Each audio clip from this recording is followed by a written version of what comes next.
Assalamualaikum. Waalaikumsalam.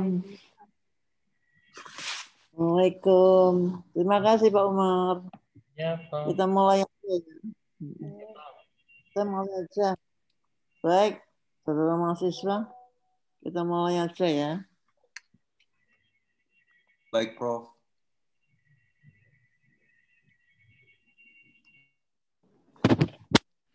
Baik, kalau Pak Umar kemarin sudah meneruskan kuliah saya, maka kita sampai pada bila terjadi 2 kali, lebih dari 1 perkawinan.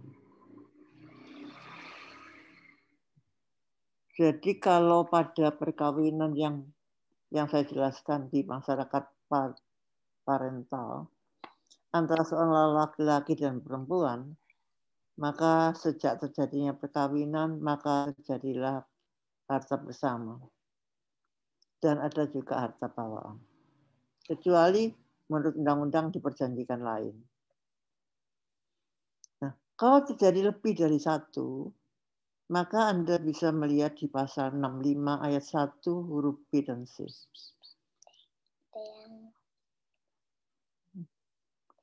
Apabila perkawinan terjadi lebih dari 1, maka istri pertama akan berhak terhadap harta bersama dalam perkawinannya dan istri yang lain akan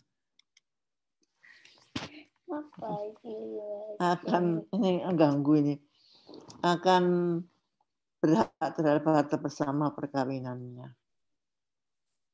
Jadi harta bersama pada perkawinan pertama diwaris oleh anak-anak yang ada dalam perkawinan pertama dan seterusnya. Jadi ada pemisahan harta bersama dalam perkawinannya seorang laki-laki atau sebaliknya. Jadi nanti ada pemisahan. Barangkali Pak Umar bisa menggambarkan ya.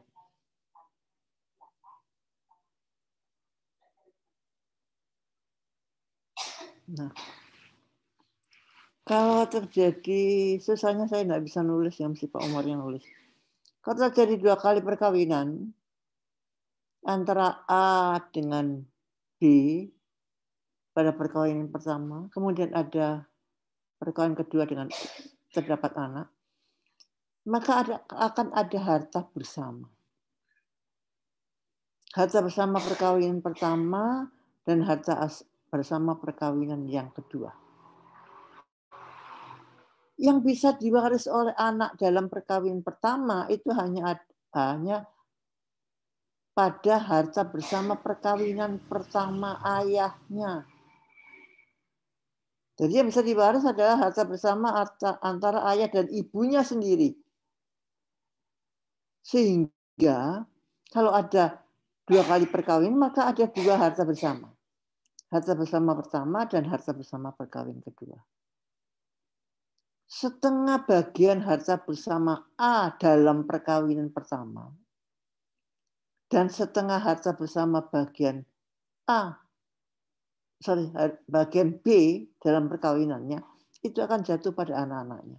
Jatuh pada A1 dan A2.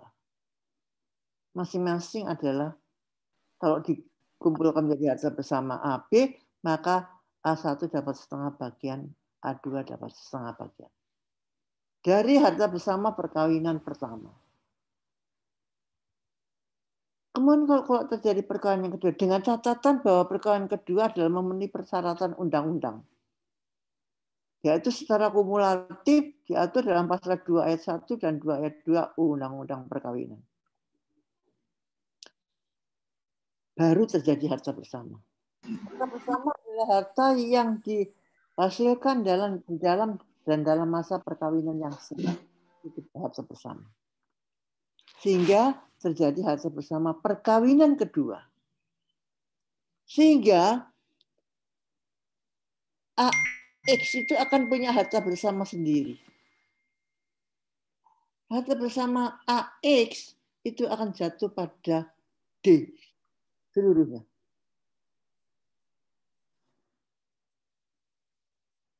Sampai sini ada pertanyaan dulu sebelum saya lanjutkan.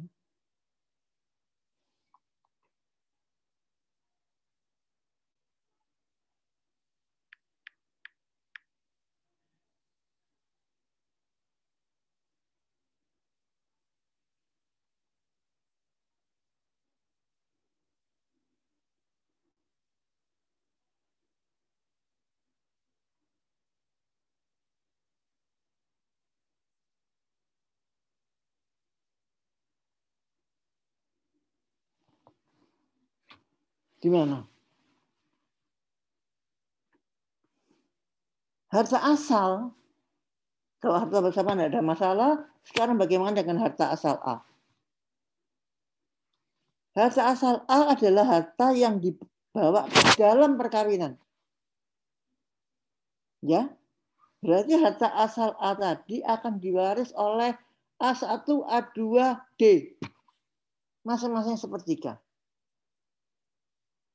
Dengan catatan bahwa harta asal itu memang diperoleh A sebelum kawin atau diperoleh dalam perkawinan dari waris. Jadi kalau ada perkawinan seperti ini, Anda harus bedakan harta bersama dan harta asalnya. Karena kemungkinan terjadi pada harta bersama A dalam perkawinan pertama, setengah bagian-bagian A karena tidak punya anak, maka dibawa masuk ke dalam perkawinan kedua. Itu merupakan harta asal bagi perkawinan kedua. Nanti saudara akan lihat bagaimana perbedaannya ketika ada kasus yang berbeda.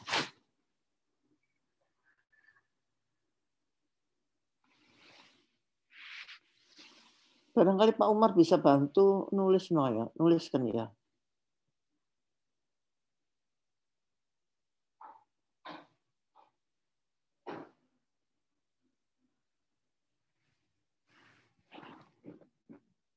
Bukan Pak Umar.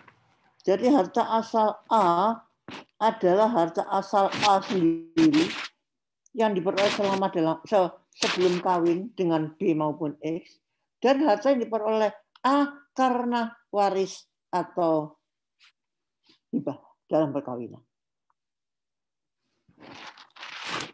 Kalau misalnya dalam perkawinan pertama tidak punya anak, maka bagian harta bersama A, setengah harta bersama bagian A itu akan dibawa ke dalam perkawinan kedua. Itu menjadi harta asal bagi perkawinan kedua. Ngerti ya? Kalau ini ada anak kandung, di perkawinan kedua tidak ada masalah. Semuanya akan jatuh pada anak kandung. Nanti akan ada kasus sendiri. Untuk sementara itu. Bagi hati-hati dalam perkawinan serial seperti ini, harta asal itu bisa merupakan harta berasal dari harta bersama perkawinan sebelumnya. Itu yang pertama.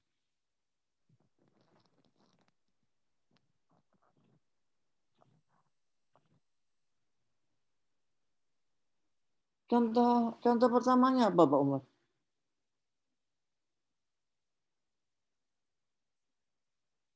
Ini contoh penggantian tempat dalam mewaris. Ya, yang minggu lalu, Bro. Iya, sudah sampai sini ya. Sudah. Dari seperti ini, ada anak kandung, ada anak angkat, maka anak kandung mendapatkan bagian dari harta asal dan harta bersama, anak angkatnya mendapat bagian dari harta bersama.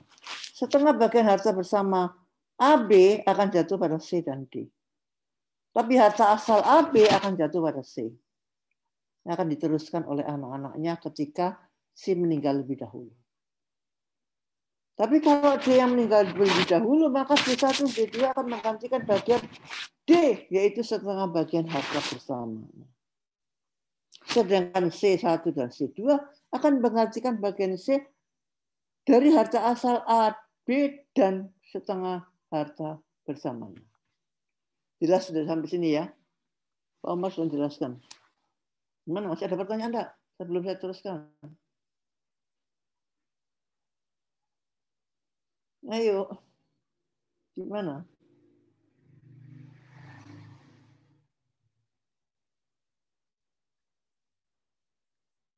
Ada pertanyaan enggak?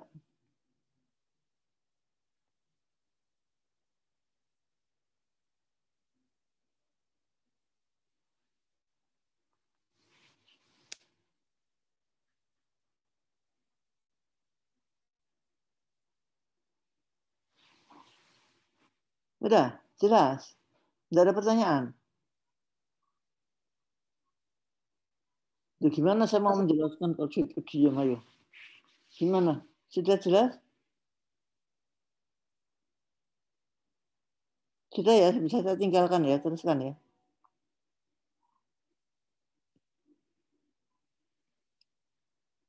Nah, ini kembali ke sini. Jadi diperoleh D kalau tidak ada perkawinan asing, itu dijelaskan dari kasus yang kemudian. Jadi ini yang pertama, setengah bagian harta bersama A, setengah bagian harta bersama B, itu kan jatuh pada A1, A2. Setengah bagian harta bersama perkawinan AX, setengah bagian X dan setengah bagian A akan jatuh pada D, harta bersama. Sementara harta asal A yang diperoleh sebelum kawin, maka itu akan jatuh pada A1, A2D.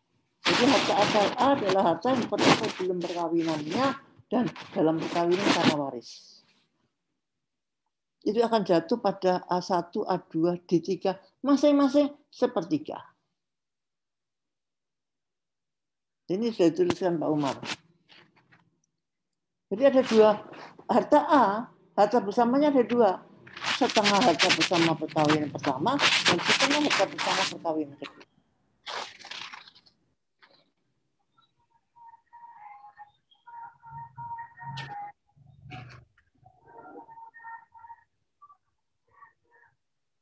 Ya, jadi ada harta asalnya A dibagi tiga. Tiga-tiganya anak kandung. Dan tidak ada batasan perolehan harta. Kalau itu harta asal, maka semua anak yang lahir dalam perkawinannya akan mewaris. Kalau harta bersama ada batasannya di 65 ayat.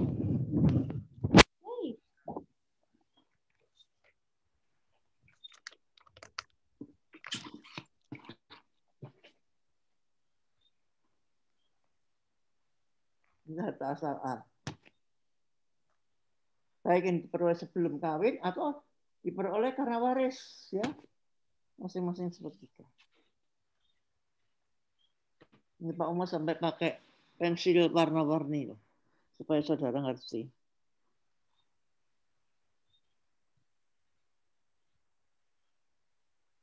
Lanjut Pak Umar, kalau sudah ada pertanyaan saya lanjutkan ya. Baik, Prof. Kalau ya, boleh. Kalau misalnya sekarang saya kasih angka, harta bersama A perkawin pertama adalah 800 juta. Ya, saya angka 800. Perkawin kedua 400. Harta asal B 100. Harta asal A 300. Harta asal X 200. Berapa yang diterima oleh A1, A2, dan D? Silahkan. Kita akan coba dengan angka.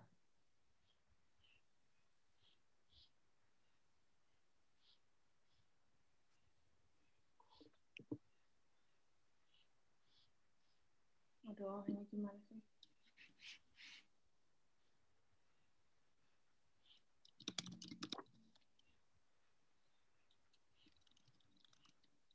Berapa masing-masing orang?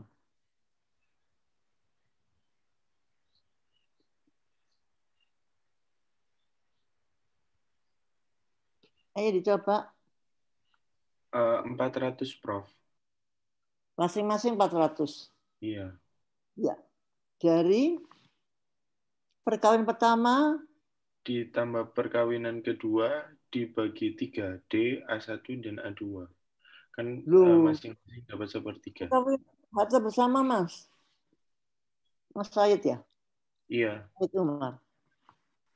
Harta perkawinan pertama yang harta bersama 800 itu hanya bisa diwaris oleh A1, A2 masing-masing 400. Yang harta bersama perkawinan kedua AX itu kan 400. Seluruhnya jatuh pada D. Untuk harta bersama 400. Ya. Untuk harta asal B jatuh pada A1, A2 masing-masing 50. Harta asal X 200 jatuh ke D, satu-satunya ahli waris. Harta asal A 300 bagi 3. A1, A2 dan D masing-masing 100.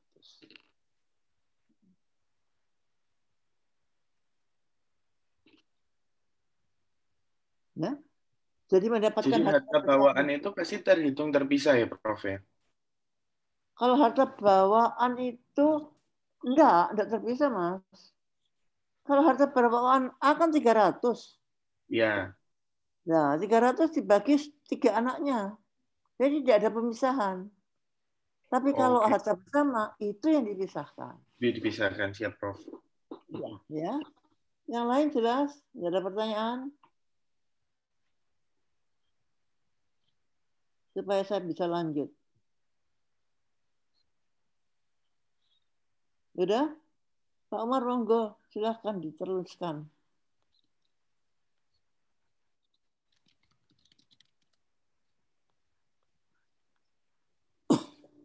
Nih. Contoh yang ketiga. Perkawin pertama A1, A2. Harta bersama perkawin pertama akan jatuh pada A1, A2. Harta bersama perkawin kedua akan jatuh pada D. Baik bagian A maupun X. Ini bagian A maupun B. Keduanya jatuh pada A1, A2 dan D yang perkawin kedua. Ya, jelas ya harta bersamanya ya. Mengapa dia dapat harta bersama? Karena dia dapat anak angkat. Kemudian harta asal B akan bisa jatuh pada A1, A2.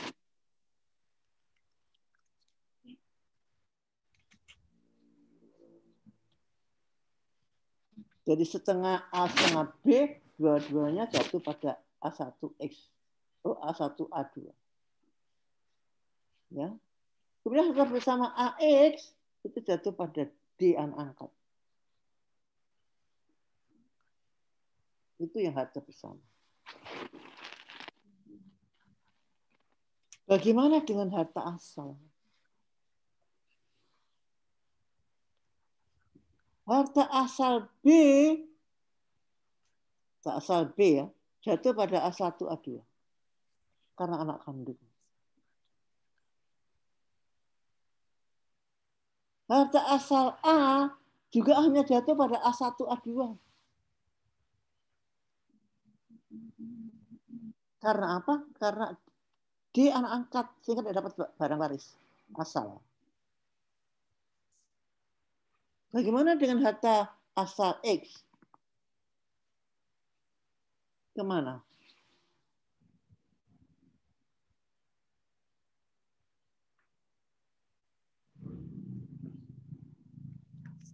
Harta asal X tetap jatuh ke A1 dan A2, Prof. Loh, harta asal X kok. Ke D, Ke golongan 2, Prof. Ke golongan lain. Jadi cari ahli waris ke atas. 1 derajat ke atas, 2 derajat ke atas, baru 2 derajat ke samping. Ya, untuk harta asal X.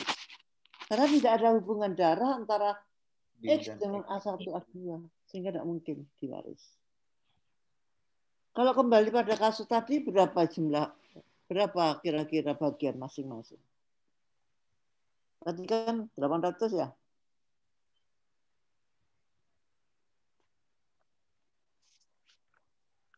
Gimana? 800, 400, 300. Yang 800 nggak ada masalah kan? Jatuh pada A1, A2 masing-masing 400, 400. Ya. Harta bersama yang kedua 400 juga jatuh pada anak angkatnya. Harta asal A yang 300 itu jatuh pada A1, A2. Harta asal B jatuh pada A1, A2. Harta asal X yang saudara cari ke atas atau ke samping. sama 50. Jelas ya? Jelas, Prof. Ya, baik. Yang lain gimana? Nggak ada pertanyaan sampai sini.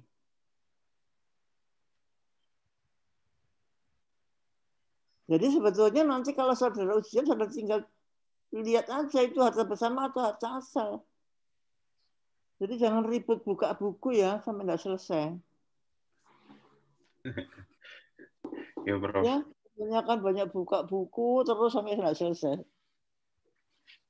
Karena waktunya cuma 120 menit, Anda harus menyelesaikan 3 kasus. Baik, bisa saya teruskan? Bisa, Prof. Baik, yang keempat.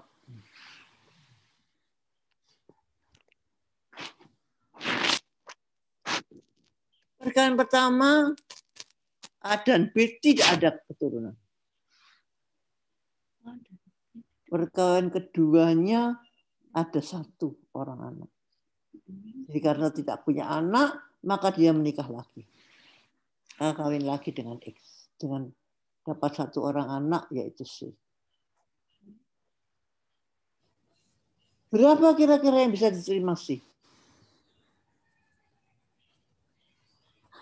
Kalau patokan tadi sudah saya perhatikan pada contoh yang kedua tadi, kira-kira berapa yang bisa diperoleh C?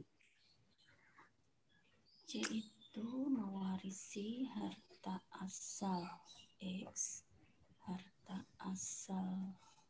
asal tambah harta X sama perkawinan kedua. Harta asal A plus harta bersama perkawinan kedua. XA. Harta asal X, harta asal A, dan harta AB. Harta bersama AX. Sorry. Ya. Betul. Yang lain? Betul. Ya, betul, Prof. Betul. Padahal A punya harta lain loh.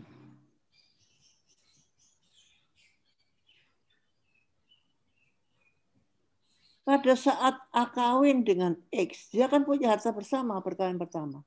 Ya. Dia akan mendapatkan bagian setengah dari harta bersama perkawinan pertama.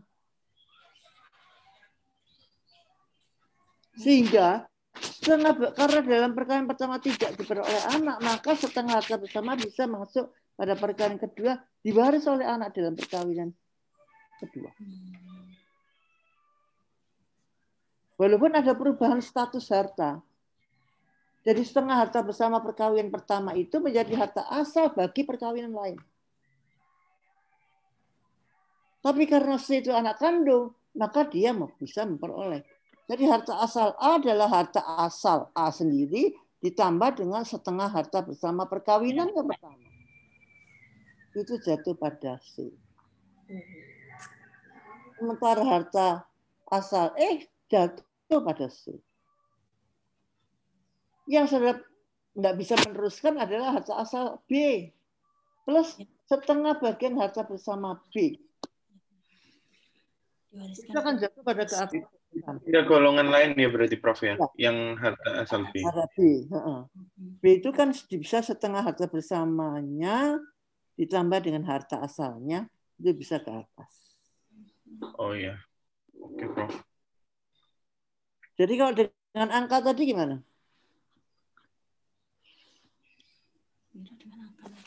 Berapa yang diterima oleh C? 200 tambah 300, 500 ditambah 400. Ya kelihatan Pak Umar, Pak Umar. 900 tambah berapa? 850, Prof. 900 tambah 400, 1,3. 1,3, 850. Mana yang benar, mana yang ikut? Yang lain? 1,3 lah. Yang lain? Saya pahami.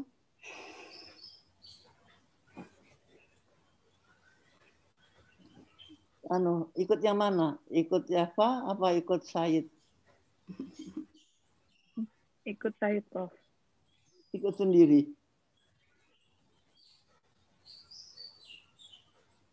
Gimana? 850, Prof. Sama-sama Said, Prof. 850. Kira-kira saudara bisa menjelaskan dari mana 850? Jadi harta AX itu kan 400. 400 ditambah harta AX 400. Iya. Ditambah dengan harta asal A itu 300. 100. Terus harta asal yang dari perkawinan pertama A dan B itu 400. 400. Berarti 400 tambah 300, 700 tambah 400 berarti 1000. Kok bisa 850 dari mana? Salah jumlah berarti, Prof. Kalau jumlah ikut aja ya Anda ya. Ada asal X. Asal X kan 200. Gimana ya? Prof, boleh saya menjelaskan persepsi hitungan saya, Prof? Oh, enggak, silakan. Kan C ini mendapat harta bersama dari perkawinan kedua kan mutlak jumlahnya 400. 400 ditambah 300. Totalnya 700. Terus ditambah setengah dari harta bersama perkawinan pertama. 400. Iya, dibagi 2, Prof. Kan setengah. 400 kan? Setengah dari 800 kan 400. Ditambah 700 kan 1,1. Ditambah harta asal X-nya 200, 1,3. Oh iya, harta asal X-nya begitu. Lupa, Prof. Ya. Udah ngerti ya? Nggak usah. Iya, Prof. Arek lo ya akeh iso. Ya mestinya semua harus bisa lah. Buat 3 orang ini aja, ini yang lain gimana? Ayo sekarang kasus yang kelima, yang Eva sama Said nggak usah ikut jawab. Silakan Pak Umar. Nah,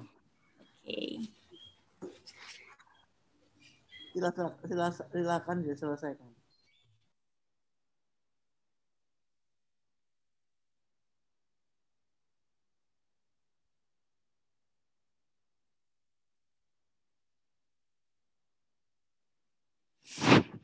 Dikasih angka Pak Umar. Kasih angka. Yang pertama itu misalnya yang gampang-gampang 600. Kedua itu berapa ya?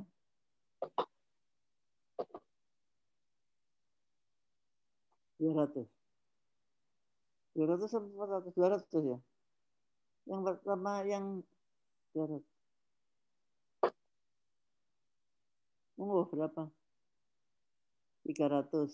Yang AX 100. Ya, monggo. Data asal A. Data asal A, B, dan X.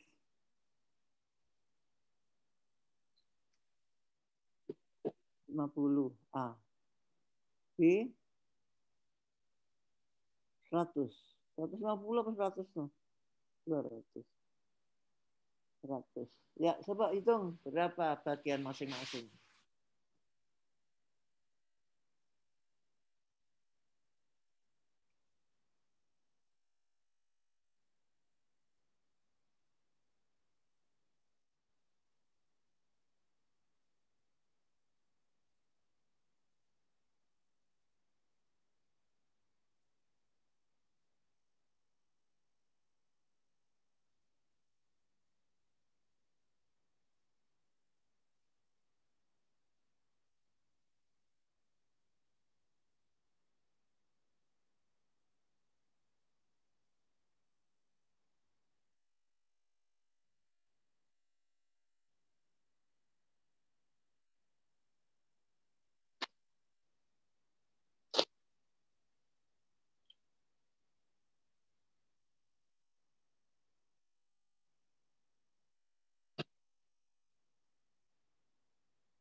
Misi Prof.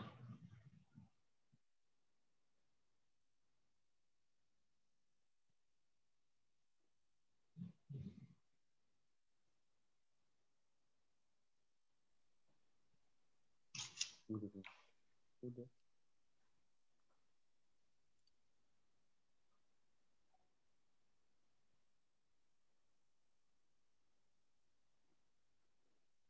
Ratus 400. Kamu.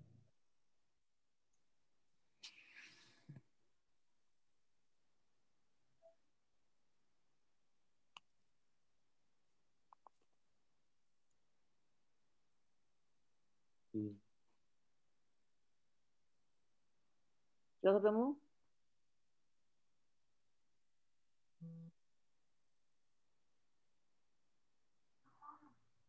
Tadi putus. Oh, di sini aja.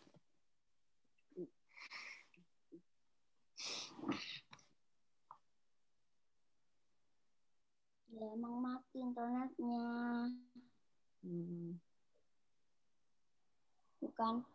Bukan itu, bukan internetnya ganti. Udah. Share seeker-nya yang nggak berfungsi apa? Semuanya Zoom? mati tadi.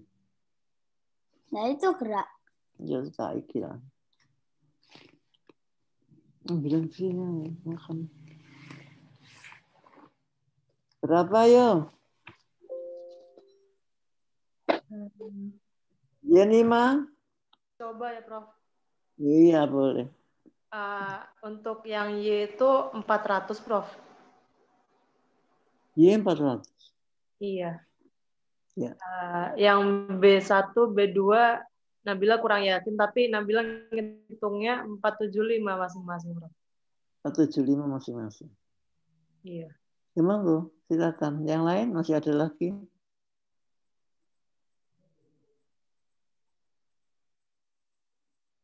Ini mah bisa diteruskan tadi.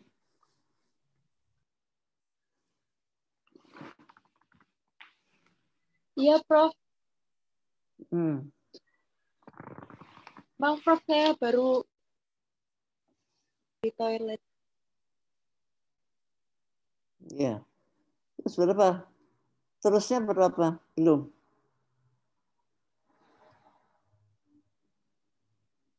Sebentar, Prof.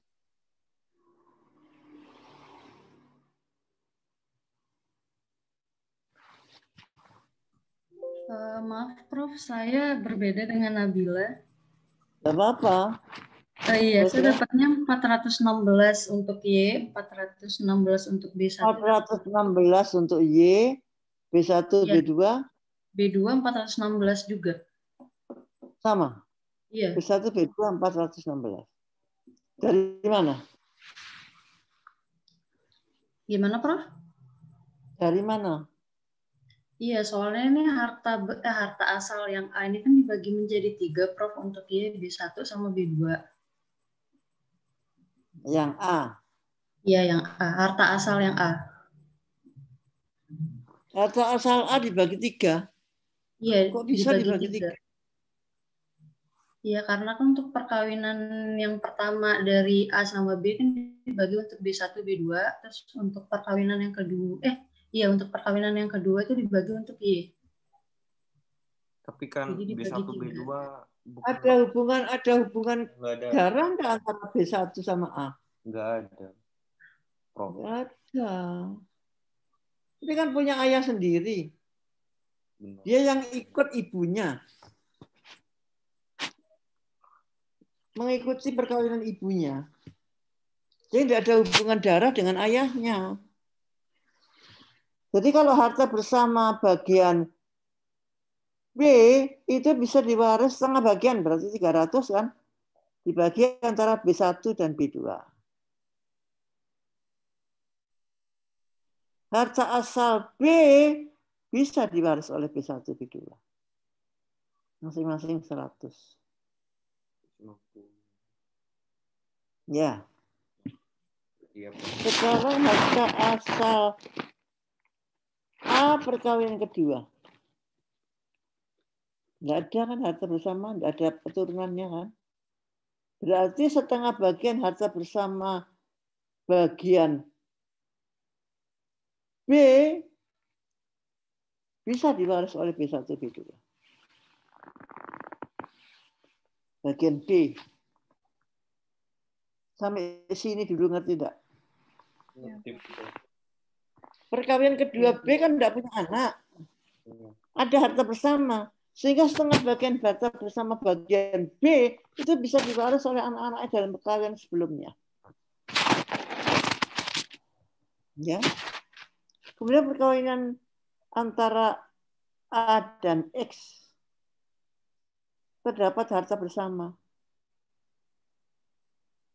Diturunkan pada Y. Bagian A maupun bagian X jatuh pada Y. Harta asal X jatuh pada Y. Harta asal A terdiri dari apa? Harta asal A terdiri dari yang 50 dan setengah dari harta bersama dengan harta perkawinan, harta bersama dengan B. Harta bersama dengan B 150. Ya, dan ditambah 50. Ditambah dengan 50 jatuh pada Y. Yang diterima oleh Y adalah 50 ditambah 150 ditambah 100 ditambah 100.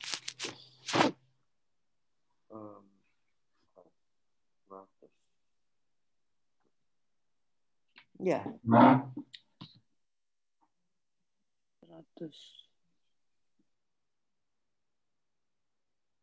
100 bagian harta asal X. Ya. Itu bagian X, bagian Y, sorry. Iya, Bro. Bagian Y. Bagian B1, B2 adalah 300 bagi 2, 150, 150, ditambah dengan setengah bagian harta bersama. Perkawinan kedua, 150, bagi 2, 75, ditambah dengan harta asal B, 200.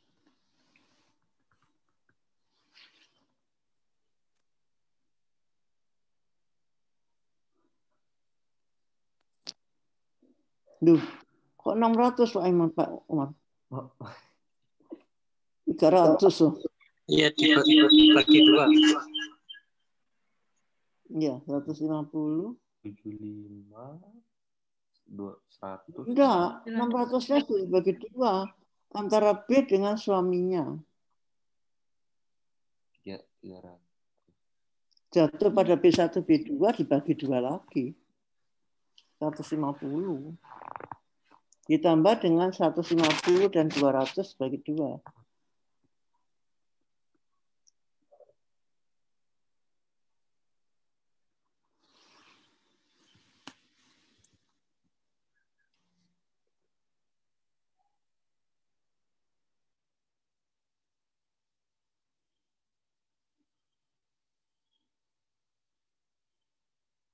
Seratus 50 tambah 100.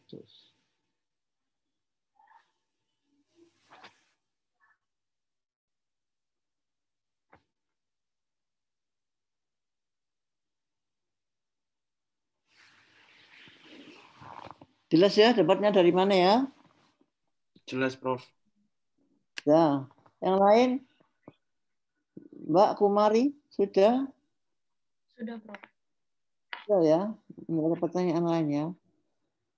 Silakan kalau tidak ada Pak Umar diganti kasus yang lain.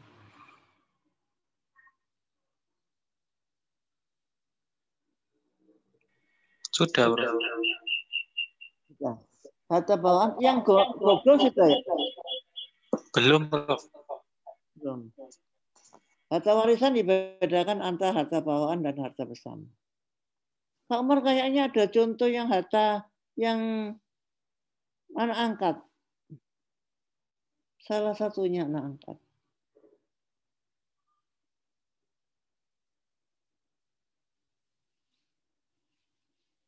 Ini ya yang belum ya. Sudah tadi kalau itu. Yang mana yang belum, Pak Umar?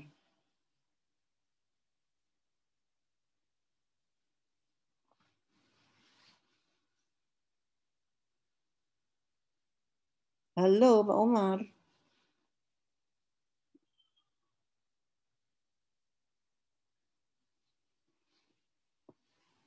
Silakan Pak Umar. Nah, yuk.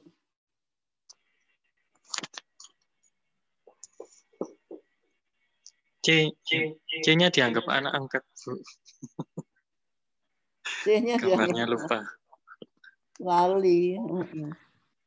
Kalau seandainya C anak angkat, berapa yang diterima oleh C? Kasih angka Pak Umar.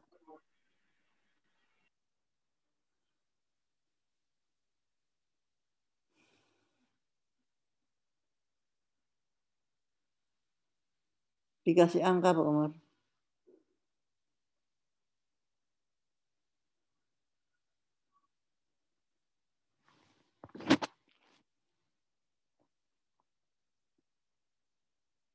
Ya, silakan. Kalau C anak angkat.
Boleh mencoba menjawab, Prof. Hanya mendapat 400. Hanya mendapat 400. Kenapa? Karena anak angkat tidak bisa mendapatkan harta asal. Anak angkat tidak dapat mendapatkan harta asal. Ya. Berarti bagaimana pembagian warisnya? Hanya dari perkawinan antara A dan X. Antara A dan X ada harta sama 400, seluruhnya jatuh pada C. Ya, Prof. Ya.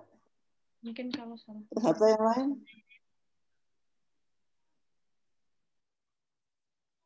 Harta yang lain gimana? Ya, Prof. Harta yang lain? Diberikan kepada yang golongan. diterima oleh C adalah 400 karena merupakan harta bersama perkawinan kedua A dan X. Yang lain hartanya kemana? Diberikan kepada golongan lain, Prof. Ya, golongan lain itu siapa dan berapa?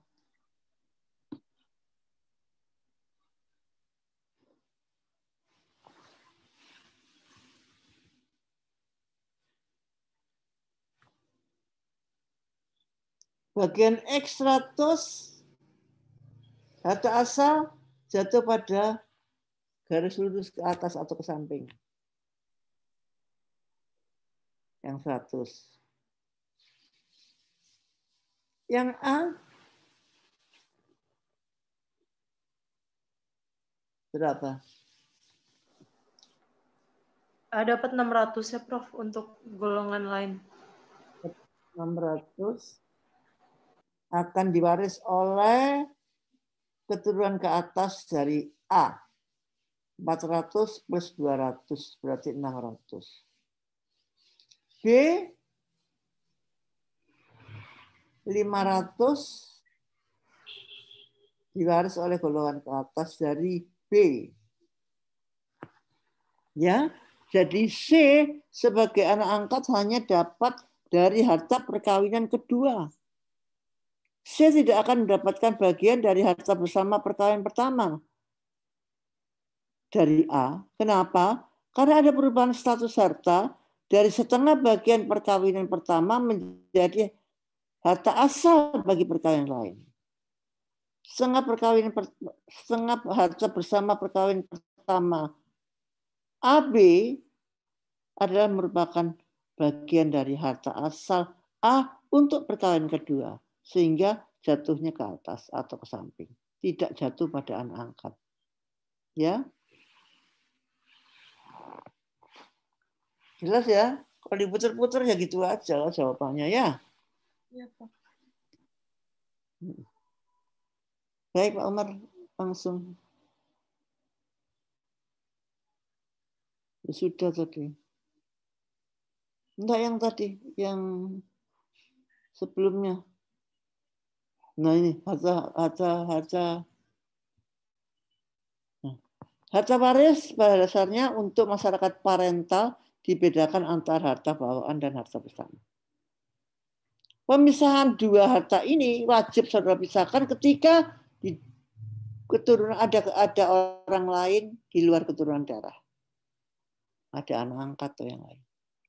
Itu harus wajib saudara pisahkan. Pak Umar, yang materinya dan materinya sudah ya?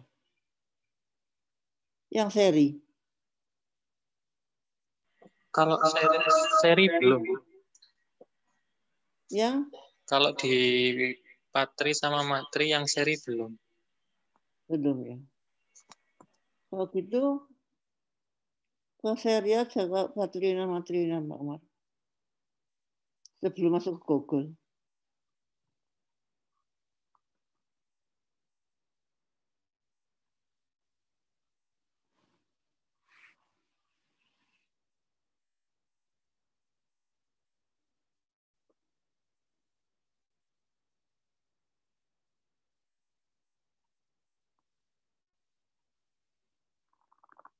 Kalau pada masyarakat patrilineal, karena yang ditarik adalah keturunan darah laki-laki, maka perkawinan pertama ataupun perkawinan kedua tidak jadi masalah. Mengapa? Karena anak laki-laki yang bisa mewaris dari perkawinan A laki-laki. Jadi asal anak yang lahir dalam perkawinan A itu laki-laki, maka mereka bersama-sama mewaris. Jadi kalau A mati, maka hartanya A itu akan diwaris oleh DF. Masing-masing setengah bagian. Tidak dipersoalkan apakah DF itu anak kandung atau anak angkat. Mendapatkan bagian yang sama dari harta bapaknya.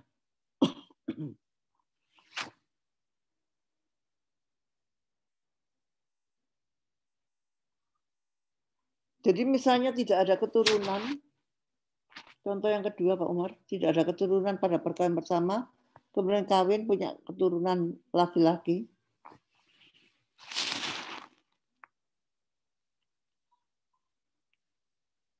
Nggak punya anak, kemudian punya anak laki-laki. Atau di sini perempuan bolehlah. Di yang satu itu perempuan satu.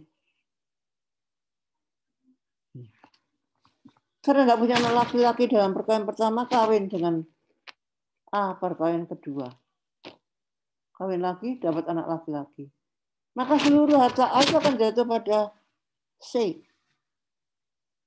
Apa itu? C apa E? E ya? E. Jadi seluruhnya akan jatuh pada E. B karena perempuan tidak mau waris dari harta A. Seluruhnya jatuh pada E.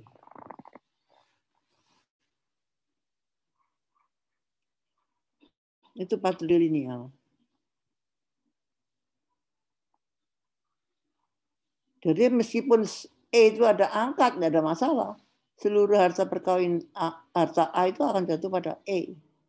Baik anak-anak kandung maupun anak angkat. Nah, sama.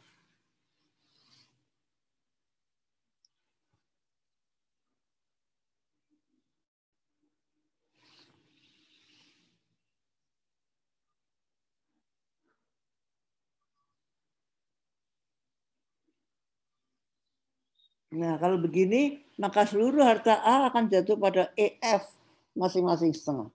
Kalau satu anak angkat, satu anak kandung. Bagi 2.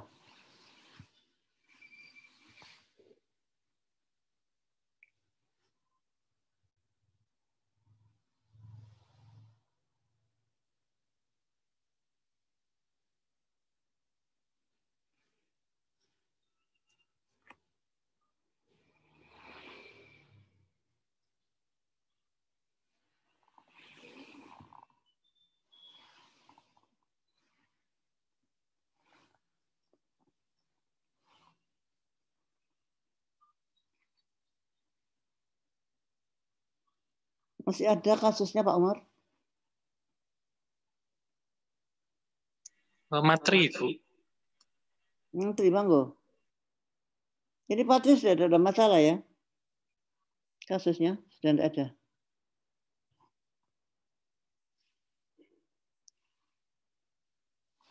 Monggo kalau matrilineal. Ditarik dari garis ibu. Sehingga anak-anak akan mewaris dari harta ibu dan keluarga ibunya. Keliru Pak Umar yang kawin perempuan. Oh, matrilineal kemarin sudah dijelaskan. Menarik garis keturunan ibu. Jadi mereka akan mewaris dari harta ibu dan keluarga ibunya. Nah, dalam perkawinan pertama B punya anak 3 orang.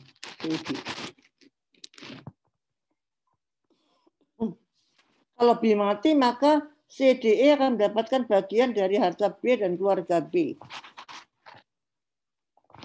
Dari harta B bisa dibagi sepertiga. Kalau dari harta yang diperoleh B karena waris, itu CDE adalah ahli waris kolektif, tidak dibagi hartanya.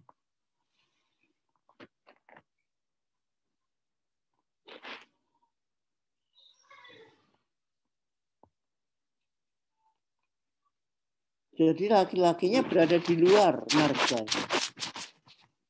Jadi hartanya A itu tidak bisa diwaris oleh CDE karena berbeda marga. Harta A akan diwaris oleh saudara perempuan dan keturunan saudara perempuan, tidak pada anaknya. Nah, anak-anak saudara perempuannya ini, anak saudara perempuan dan keturunan saudara perempuan yang akan mewaris.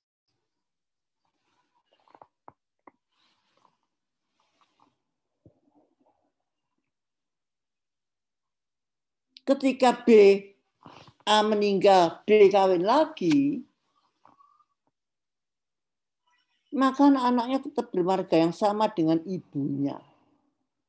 Tidak ada hubungan marga dengan bapaknya. Sehingga terhadap harta B, anak-anak mewaris bersama-sama. Masing-masing 1/5. Terhadap harta yang diperoleh B sendiri karena usahanya. Tapi kalau harta itu diperoleh B karena warisan dari keluarganya, maka kelima orang anak itu adalah ahli waris, hartanya tidak dibagi, diwaris secara kolektif. Semua 5 orang anak itu adalah ahli waris dari harta yang diperoleh B karena warisan.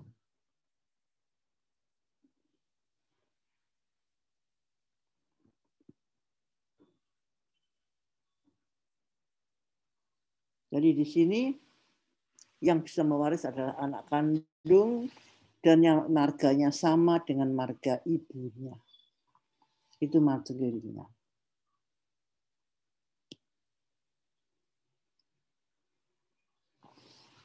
Jelas bisa membedakan antara 3 masyarakat hukum ini? Bisa ya? Antara patrilineal, matrilineal, dan parental. Ada pertanyaan? Ya, Monggo silakan. Tadi saya kurang jelas dengar, jadi harta dari A atau X itu diberikan kepada saudara atau AX. Untuk patrilineal. Ya, untuk yang matri. Jadi matri. untuk kasus yang ini. Kasus yang ini. Iya, yang ini. Kalau kasus yang ini, yang kan perkawinan antara A, B punya 3 orang anak. Karena ibunya B, anaknya bermarga B. Ya, berarti B1, B2, B3 gitu kan. Meninggal ayahnya, anak CDE ini akan mewaris dari harta ibunya. B kemudian kawin lagi. Punya 2 orang anak. Berarti pada perkawinan pertama dan kedua B, anaknya itu marganya sama. Jelas sampai sini. Ya, bermarga yang sama dengan ibu. Berarti harta yang diperoleh ibu sendiri, saya bekerja, saya dapat harta, saya peroleh, saya wariskan pada anak saya, maka anak laki-laki dan anak perempuan saya mewaris bersama-sama. Masing-masing seperlima. Ya, baik laki-laki maupun perempuan. Ya. Tapi ada harta yang saya peroleh karena waris. Terhadap harta yang diperoleh karena waris, maka masing-masing akan dapatkan kolektif. Tidak dibagi hartanya. Diwaris secara kolektif. Jadi 5 orang anak ini tetap mewaris. Jadi mewaris dari harta yang diwaris dari warisan keluarga B dan dari harta B individual maupun kolektif. Untuk harta dari suaminya dibawa kemana tadi, Prof? Dari harta A, ketika meninggal maka yang bisa mewaris adalah saudara perempuan dan keturunan saudara perempuannya secara kolektif. Jadi tidak dibagi. Jadi berapapun jumlah saudara B, saudara A, kemudian punya anak berapa, itu semuanya ada ahli waris yang tidak dapat dibagi kolektif. Ya, begitu juga dengan suami B yang kedua. Kalau meninggal maka hartanya akan diwaris oleh saudara perempuan dan keturunannya secara kolektif. Kalau misalkan ada harta bersama antara A dan B, Prof? Kalau terbentuk harta bersama dengan adanya undang-undang perkawinan, berarti kan harta diperoleh selama dalam perkawinan adalah harta bersama. Harta bersama maka akan dibagi menurut hukumnya harta bersama. Berarti masing-masing anak mendapatkan bagian yang sama. Sama kalau ada 2 kali perkawinan, itu tunduk pada undang-undang perkawinan. Maka harta itu akan dipisahkan. Kecuali harta itu dibawa oleh P dari waris. Itu akan tunduk pada hukum warisnya harta itu. Jadi kalau saya membawa harta dari ibu saya atau dari saudara laki-laki saya, maka harta itu tidak mungkin dibagi individual. Kolektif. Ya, dengan berlakunya undang-undang perkawinan, maka akan terbentuk harta bersama dan harta bawaan dalam perkawinan.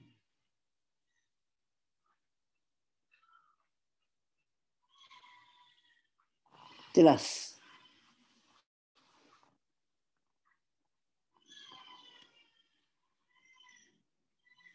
Jelas bedanya? Iya, kalau sudah saya teruskan. Prof, Iya, silakan, Om. Nah, terkait kalau di kasus tadi, kalau ada anak angkat, berarti eksistensinya tidak dianggap, Prof. Anak angkat dalam masyarakat matrilineal. Yeah. Kalau anak angkat dalam masyarakat matrilineal mewaris dari harta orang tua kandung. Orang tua kandung. Tidak ada pemberian harta bersama harta pada anak angkat.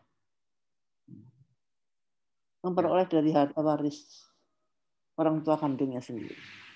Ya. Baik. Sudah Pak Umar yang matrilineal.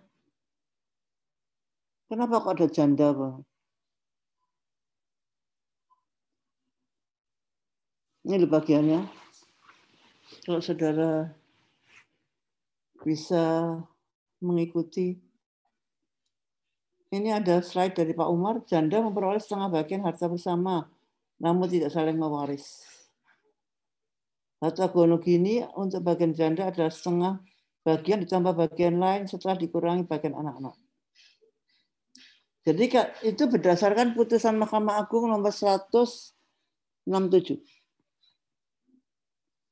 Di situ dikatakan bahwa janda adalah mewaris. Kalau janda dikatakan mewaris dari harta almarhum suami, maka bagian janda adalah setengah bagian harta bersama haknya ditambah dengan sepersekian haknya sebagai ahli waris. Kalau ada 3 orang anak, maka janda akan mendapatkan 1/4 dari harta bagian suami. Tapi kalau dia hanya mendapatkan setengah harta bersama, maka haknya itu terhadap harta bersama. Kalau ikut putusan Mahkamah Agung, ya dia akan mendapatkan setengah bagian harta bersamanya plus sekian persekian dari harta suaminya. Bersama-sama dengan anak kandung.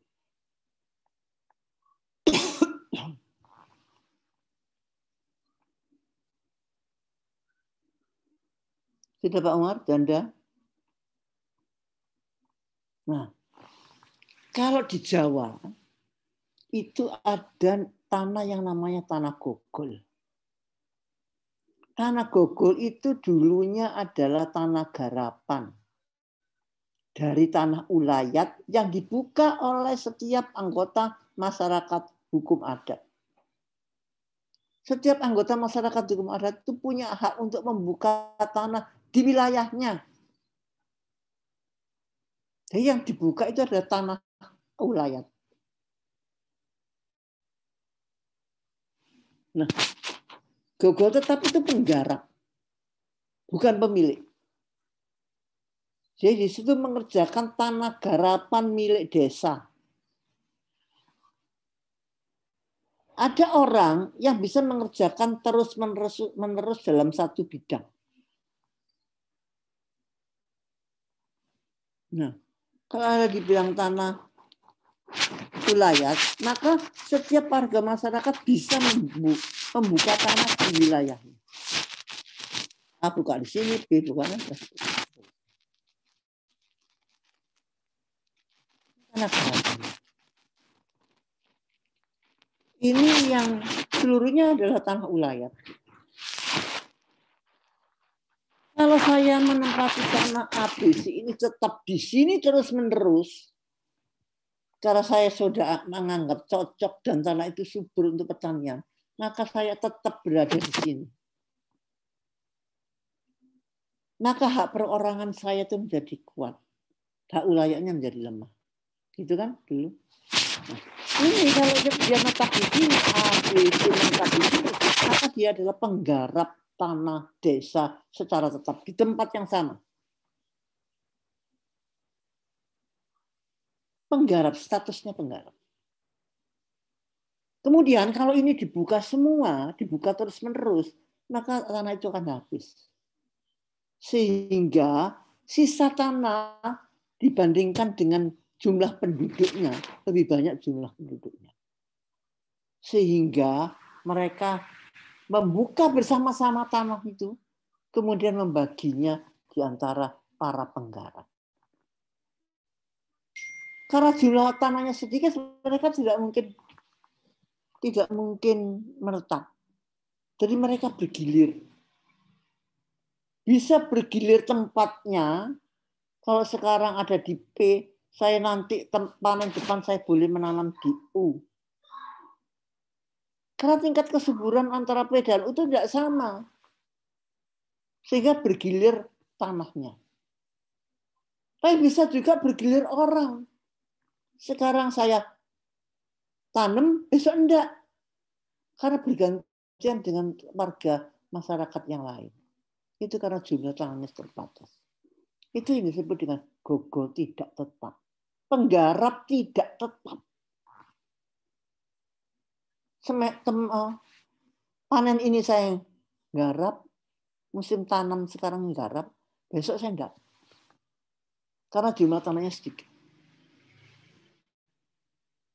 Berarti itu yang disebut dengan gogol gilir atau gogol tidak tetap. Kedua-duanya penggarap. Tapi pada tempat yang sama dan tidak. Hati-hati kalau saudara nanti di desa menemukan tanah ini. Karena itu bukan pemilik, penggarap. Maka kalau mati tidak bisa diwaris. Tanah Gogol tetap maupun tidak tetap itu kalau orangnya meninggal, penggarapnya meninggal, tidak bisa diwaris. Ada uraian tentang Gogol tadi, Pak.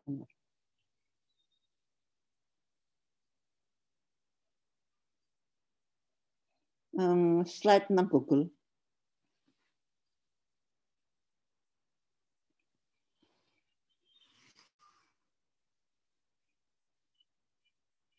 Nah ini. Jadi sebelum Undang-Undang Pokok Agraria berlaku, Gogol itu tidak bisa diwaris. Karena merupakan tanah garapan. Tanah garapan yang bersifat tetap dan tanah garapan yang tidak bersifat tetap. Karena tidak bisa diwaris, maka kalau orangnya yang menggarap mati, bisa diteruskan penggarapannya pada anak laki-laki tertua. Kalau tidak ada, bisa jatuh pada jandanya. Kalau tidak ada, bisa jatuh pada anak perempuan yang sudah kawin dengan catatan suaminya bukan penggarap tanah Gogol. Jadi kalau sudah kawin dengan seorang laki-laki yang penggarap tanah Gogol, maka anak perempuan tidak bisa menggantikan penggarap. Itu tanah Gogol. Jadi pada dasarnya tanah Gogol itu seperti ini pewarisannya. Nah kemudian di tahun 1960, tepatnya di 24 September 60, ada UUPA. Di belakang UUPA, saudara tahu pernah lihat aturan konversi ya? Pernah ya? Pernah enggak? Ayo. Calon PPAT terus pernah buka aturan konversi ya? Di belakang sendiri UUPA itu ada ketentuan konversi. Apa konversi itu?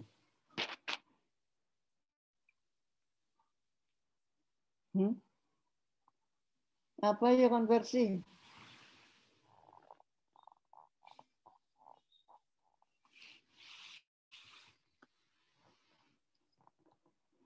Apa yang bisa menjawab? Saudara Rivaldi, Mas. Monggo, Mas. Apa konversi itu?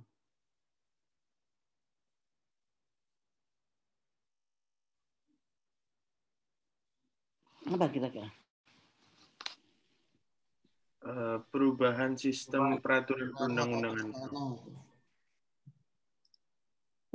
Perubahan sistem peraturan perundang-undangan.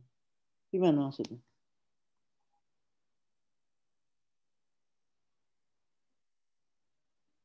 Konversi apa? Ketentuan konversi itu untuk apa? Mbak Dian. Perubahan dari hak lama menjadi hak baru, Prof, yang sesuai dengan Undang-Undang Pokok Agraria. Hak-hak lama yang tidak diatur dalam UUPA dijadikan hak-hak yang ada dalam UUPA. Jadi hak Gogol tetap itu tidak ada dalam UUPA. Itu adalah adanya dalam hukum adat. Sehingga ada perlu aturan konversi. Di pasal 7 dikatakan bahwa hak Gogol yang bersifat tetap itu dikonversi menjadi hak milik. Jadi per 24 September 60 pemegang Gogol tetap itu menjadi pemegang hak milik demi hukum. Jadi karena aturan konversi ini, maka pemegang Gogol tetap itu menjadi pemegang hak milik. Ya. Yang tidak bersifat tetap, maka dikonversi menjadi hak pakai. Kalau ada masalah dengan Gogol tetap atau tidak tetap yang ditetapkan, maka Menteri Agraria akan memutuskan. Itu aturan konversi, pasal 7. Aturan konversi ini membawa perubahan di bidang hukum waris. Saudara perhatikan sekarang di kasus ini Pak Umar ya.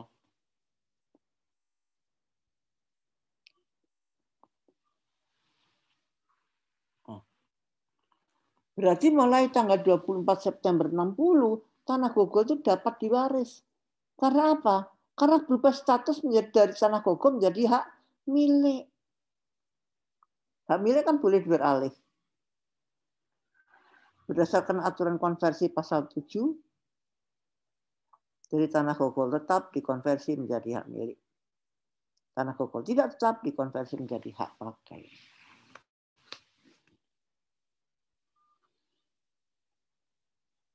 Lanjut.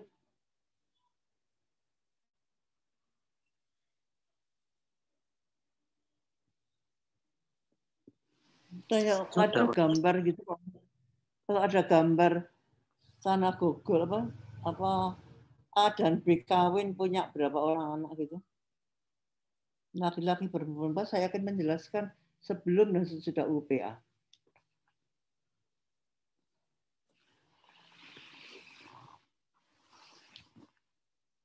Barangkali saudara mahasiswa itu sama dengan saya ya.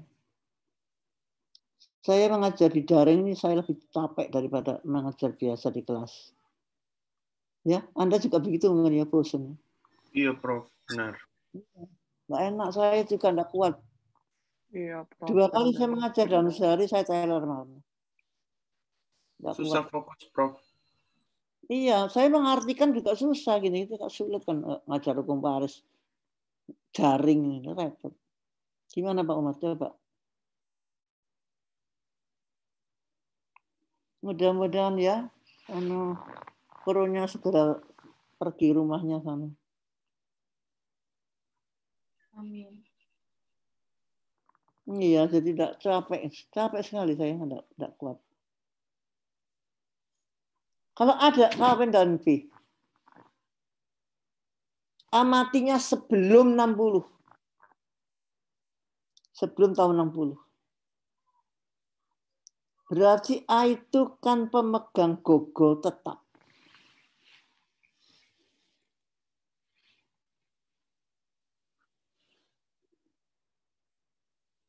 Kalau matinya sebelum 60, maka tanah Gogol itu tidak bisa diwaris.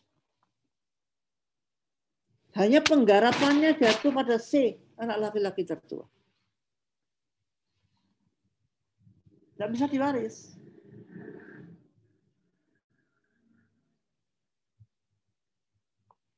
Tapi ketika sekarang sudah berlaku UPA, misalnya amati pada tahun 65,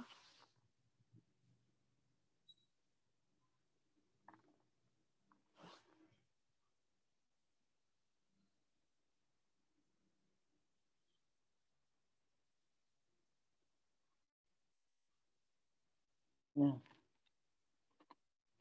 maka ini adalah pemegang hak milik A. Kalau memegang hak milik, maka anaknya bisa mewaris dari harta milik orang tua. Si D, E akan mendapatkan bagian sepertiga dari harta A. Karena statusnya beralih menjadi hak milik. Sampai sini jelas ya. Jadi kalau mati yang saudara pakai patokan adalah 24 September 60. Kalau amati sebelum UPA berlaku, sebelum 24 September 60, maka A tidak bisa mewariskan. A hanya bisa meneruskan pekerjaannya, penggarapannya pada anak laki-laki tertua. Tapi kalau A matinya setelah tahun 60, setelah UPA berlaku, maka A adalah pemegang hak milik sehingga anaknya bisa mewaris. Jadi hak milik bisa beralih pada ahli waris. Dengan ketentuan subjek hukum, ahli warisnya adalah subjek hukum hak milik.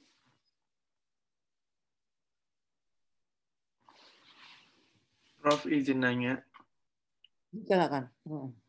Kalau misalnya dari A itu tidak memiliki anak laki-laki, bagaimana, Prof? Jatuh pada jandanya. Tadi kan sudah saya sebutkan. Kalau tidak ada jandanya, jatuh pada anak perempuan Dengan catatan anak perempuan itu sebelum 60 ya ini ya.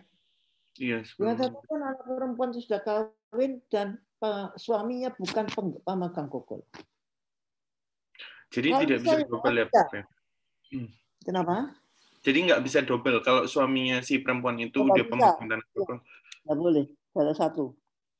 Kalau misalnya nggak ada, janda nggak ada, anak perempuan yang sewan juga nggak ada, laki-laki juga nggak ada, maka tanah itu kembali ke desa.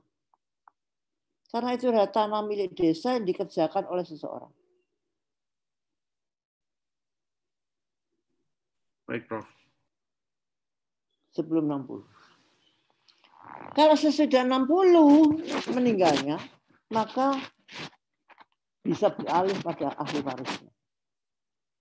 Catatannya hanya sebagai subjek hak milik, itu saja. Persoalannya adalah sekarang, kalau meninggalnya tahun 1965, maka harta itu harta bersama atau harta bawaan itu menjadi persoalan lagi dalam hukum waris.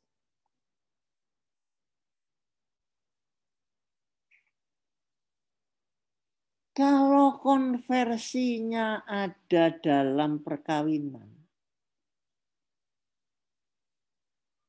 jadi berarti A itu kawin setelah ya, setelah tahun 24 September 60. Misalnya A kawin tahun 61. Berarti konversinya itu kan diperoleh A sebelum kawin.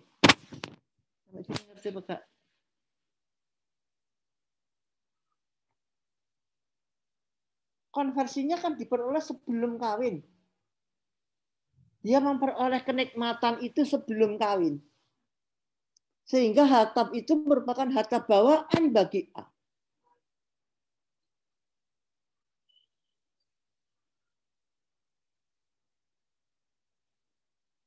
Dari tahun 60 itu dia kawin. Sorry.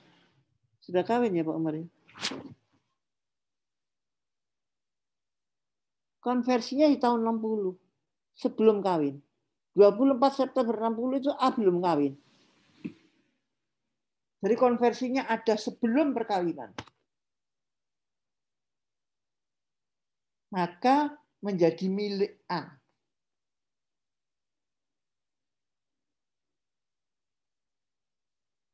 Berarti kalau A mati, maka harta itu langsung jatuh pada anak-anaknya.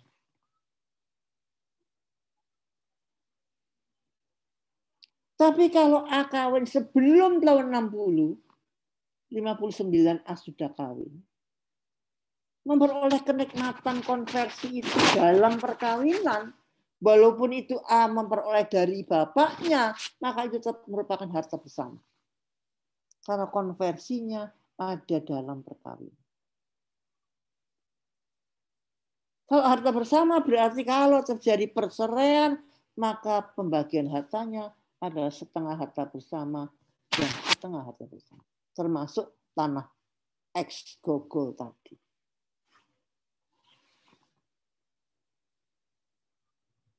Walaupun untuk pewarisan mungkin sama. Nanti akan jatuh pada anak-anaknya dalam perkawinan. Masing-masing sepertiga. Tapi kalau saudara mencari status harta, maka dia berupa harta bersama. Karena perkawinannya ada setelah 60. Konversinya ada dalam perkawinan. Jadi 24 September 60 itu dalam perkawinan. Menikahnya sebelum 60 ya, sorry. 59. 60 memperoleh harta hak milik, berarti hak milik itu adalah harta bersama. Yang ketiga anaknya tadi bisa mewaris. Tapi kalau menetapkan status harta itu adalah harta bersama.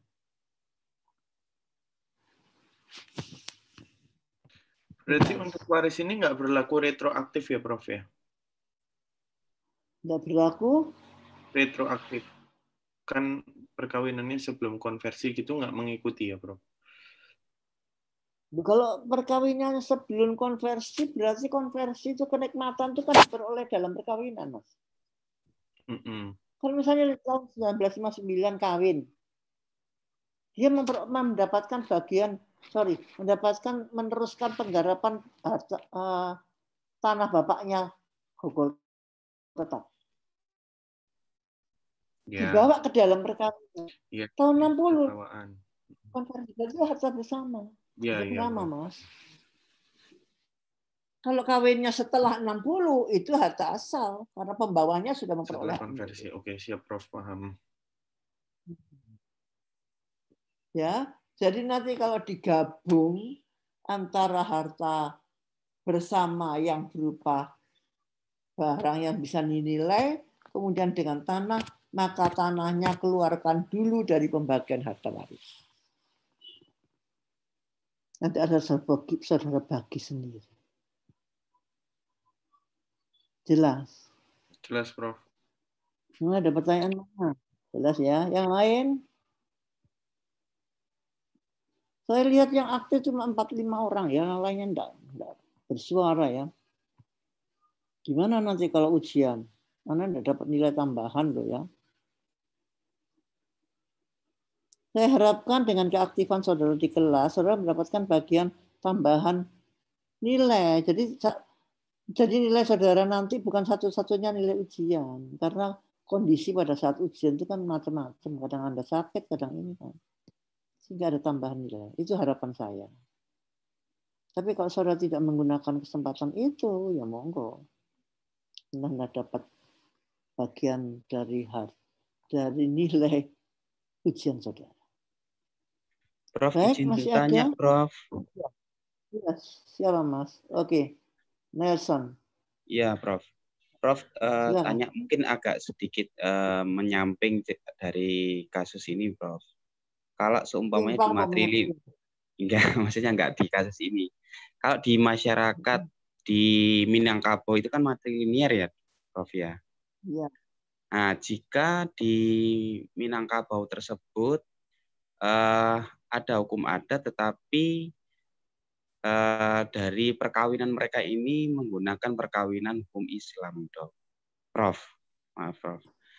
Kira-kira dalam hal pewarisan nanti ke depannya itu tunduk kepada hukum Islam, pewaris hukum Islam, atau hukum adatnya di situ ya, Prof. Mohon petunjuk, Prof. Iya, gini ya. Jadi hukum waris itu berlaku ketentuan hukum waris adat, Islam, dan BW. Kalau BW sudah tidak bisa dipilih. Ya kan? BW tidak bisa dipilih karena itu sudah untuk orang-orang golongan tertentu. Ya, Anda paham gitu. Kalau untuk hukum adat dan hukum Islam, Anda lihat bahwa pada ketentuan hukum adat, kalau melakukan pembagian waris, maka pembagiannya sama antara laki-laki dan perempuan. Ya kan? Karena itu kecenderungan perempuan kayak saya ini menggunakan hukum adat. Kenapa? Karena bagian saya jelas setengah dari harta laki-laki. Tapi apa yang tersirat dalam undang-undang pengadilan agama? Pengadilan agama memutus perkara-perkara sengketa waris bagi orang-orang Islam. Jadi seharusnya saya sebagai orang Islam, seharusnya saya memilih hukum Islam dalam bagi waris. Hukum adat itu sebagai pilihan. Tapi sekarang yang berlaku tidak seperti itu, Mas. Maaf. Jadi ketika saya diuntungkan dengan hukum adat, saya pakai hukum adat. Tapi ketika Mas Nelson ini diuntungkan dengan hukum waris Islam, Anda gunakan. Itu sementara ini. Siapa yang memutus? Pengadilan. Mahkamah Agung yang akan memutus. Itu merupakan kewenangan siapa?